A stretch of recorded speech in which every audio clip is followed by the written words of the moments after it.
And President Trump has assembled a powerful military force in West Asia, one of the most powerful aircraft carriers in the world. Advanced fighter jets and stealth bombers are on standby. There are about 40,000 American troops. And the U.S. has rushed additional missile defense systems, but still, the order of attack has not come yet. So what's stopping U.S. from attacking Iran?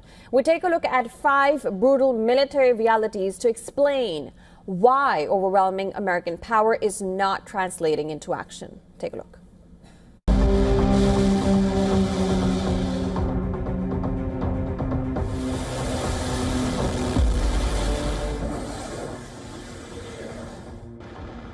The USS Abraham Lincoln and its strike group are prowling the West Asian coast, a visible show of American force. Yet, despite the presence of F-35C jets and Tomahawk-laden destroyers, the order to strike Iran has not come. Roll over, but they are negotiating. They'd like to do something, and we'll see if something is going to be done. They had a chance to do something a while ago, and it didn't work out, and we did Midnight Hammer. I don't think they want that happening again, but they would like to negotiate. We are negotiating with them right now, yes. Washington and Tehran are currently locked in a tense diplomatic dance. Trump wants a total halt to Iran's nuclear program and strict limits on its ballistic missiles, a demand Tehran has flatly rejected, even as it hints at nuclear flexibility. Well, I think there are a lot of targets that the U.S. and maybe Israel, if they join in, could attack, including eliminating Iran's ballistic missile production facilities, eliminating perhaps what's left of their air defenses going back after the nuclear program, and destroying the state instruments like the Revolutionary Guard that threaten their neighbors in the region, but also their own population. I think as the state institutions are weakened, the potential for the regime to collapse increases. I think the regime is more unpopular now than it's been at any point since 1979. First, the Houthis delivered a warning. A relatively small Iranian-backed force tied down the US Navy for months in the Red Sea. Drones and missiles forced American warships to fire expensive interceptors again and again. Iran is a far larger, far more capable adversary.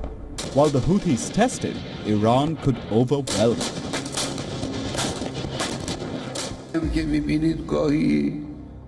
Donald Trump constantly claims they've brought warships.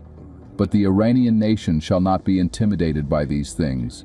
The Iranian people will not be stirred by these threats. They do not fear a fair confrontation. We are not the initiators and do not want to attack any country, but the Iranian nation will strike a strong blow against anyone who attacks and harasses them.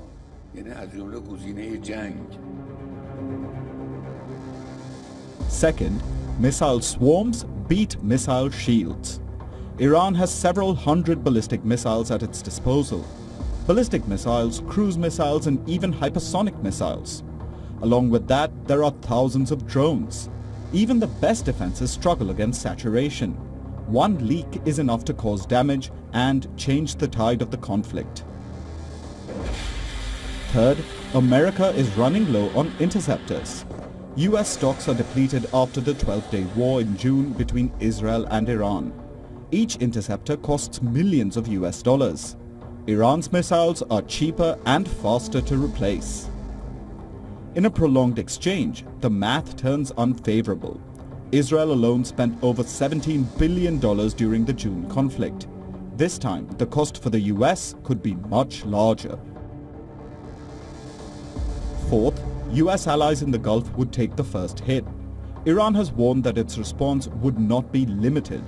Gulf states host US bases. Israel sits within range. Shipping lanes, energy infrastructure, all would be exposed. Many Arab partners have made it clear that they do not want their territory used for launching attacks because they know retaliation would land on them. Fifth, there is no clean strike. Analysts agree that a quick surgical attack on Iran is a myth. Nuclear facilities are hardened and dispersed. Missiles and drones are hidden deep within mountains. Iran's network of regional allies would activate immediately. What begins as an air campaign risks turning into a long, bloody conflict with no clear exit.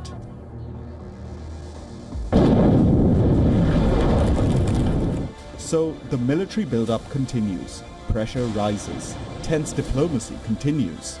For the US, the power to strike exists, but restraint, for now, is driven by reality, not reluctance. Because once the first missile flies, then there is no going back from the firestorm it will ignite.